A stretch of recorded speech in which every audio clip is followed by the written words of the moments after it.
ہر انسان اپنی ناممکن دعاؤں کو لے کر بہت پریشان ہوتا ہے اور سوچتا ہے کہ میری دعائیں کب قبول ہوں گی، اور وہ اللہ کی طرف سے ان اشاروں کو دیکھتا رہتا ہے۔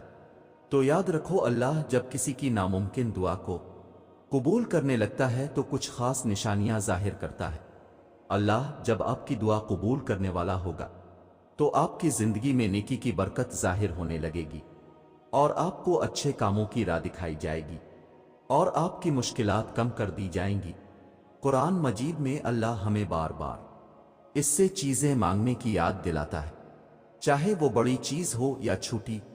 اللہ نے کہا ہے، بس مانگو اور مانگو، میں تمہیں دوں گا جو تم مانگو گے۔ اللہ بہت پسند کرتا ہے جب ہم اس سے کوئی التجا کرتے ہیں، کوئی فرمائش کرتے ہیں، اس سے دعائیں کرتے ہیں، لیکن ہم اکثر اللہ کو بھول جاتے ہیں۔ جب ہم رنگین اور عارضی دنیا میں کھو جاتے ہیں، ہم سمجھتے ہیں کہ اللہ نے یہی فیصلہ ہمارے لیے کیا ہے، ہماری قسمت میں یہی لکھا ہے، اس لیے اللہ سے کچھ بھی کہنے کا، دعا مانگنے کا کوئی فائدہ نہیں، کیونکہ قسمت میں یہی لکھا ہے اور یہ حقیقت کوئی بدل نہیں سکتا۔ ہاں، اللہ نے آپ کے لیے چیزیں لکھ دی ہیں، اور اللہ کے علم اور اس کی اجازت کے بغیر دنیا میں کچھ نہیں ہوتا ہے، لیکن اس کا مطلب یہ نہیں ہے کہ آپ اس سے تبدیلی کے لیے نہیں پوچھ سکتے یا کہہ نہیں سکتے۔ دعا کی طاقت بے پناہ ہے، دعا میں اتنی طاقت ہے کہ یہ نصیب تک بدل سکتی ہے۔ اللہ کے لیے کچھ بھی مشکل اور ناممکن نہیں ہے۔ اللہ سے مانگا نہیں ملا تو پھر ضرور اللہ نے کچھ خاص تمہارے لیے چن لیا ہے، بہتر کو بہترین سے بدل دیا ہے، کیونکہ اللہ تعالی کا کوئی بھی فیصلہ بے مقصد نہیں ہوتا۔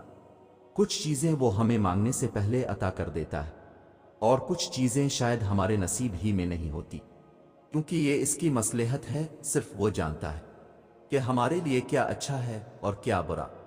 ہم اس سے شک نہیں کر سکتے کہ ایسا کیوں کیا، ہمیں بس اس کی مصلحت پر بھروسہ کرنا۔ تمہاری ہر وہ دعا جو تم نے پوری شدت سے مانگی ہے، وہ اللہ کے پاس بہت سنبھال کے رکھی ہوئی ہے۔ وہ تب تمہیں نوازے گا جب صحیح وقت ہوگا، جب اس کی مصلحتوں کے تحت تم نوازے جاؤ گے، اور بے شک تمہاری عرش تک گئی کوئی صدا بھی خالی نہیں جائے گی۔ ایک ایک پکار کا جواب وہ رب ضرور دیتا ہے۔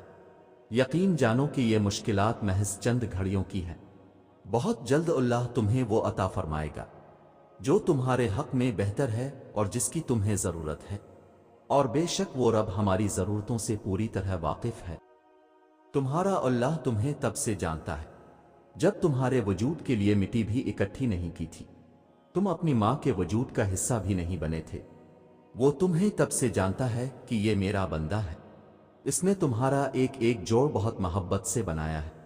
اللہ کے سامنے بہایا گیا ہر آنسو دعا ہے، اور اللہ کو تمہارے ہر آنسو سے محبت ہے، پھر وہ آنسو صبر کرتے ہوئے بہایا گیا ہو یا پھر مایوسی اور ناراضگی سے بہایا گیا ہو، کیونکہ اللہ ہر آنسو کے پیچھے چھپی کہانی کو جانتا ہے، اور اسے یہی کافی ہے کہ تم نے پھر بھی اس سے مانگا ہے۔ بس پھر وہ غصہ نہیں کرتا، وہ عطا کر دیتا ہے، تڑپتے ہوئے دل کے لیے معجزے کر دیتا ہے، اور ساری ناراضگیاں اپنے کن پہ ختم کر دیتا ہے۔ جب دعا کرو تو پورے یقین کے ساتھ کرو، یہ سوچ کر کہ میرا اللہ مجھے لازمی یہ چیز دے گا، اور پھر اگر مگر ایسا ویسا کچھ بھی نہیں، سوچو اللہ سے اصرار کرو، بار بار کہو، زور دے کر کہو، کیونکہ دینے کے لیے اللہ کے لیے کوئی بھی چیز بڑی نہیں، اور اللہ بچوں کی طرح مانگنے والوں کو بہت پسند کرتا ہے۔ ساری التجائیں، دعائیں اور آہیں سن لی جاتی ہیں اپنے مقرر وقت پر۔ صبر کریں، ہر ایک آرزو پوری ہوگی، کوئی آنسو رائے گا نہیں جائے گا مگر اپنے مقرر وقت پر۔ بس صبر کا دامن ہاتھ سے نہ جانے دے، انشاءاللہ ایک دن ہر ایک جائز دعا پر کن فرما دیا جائے گا۔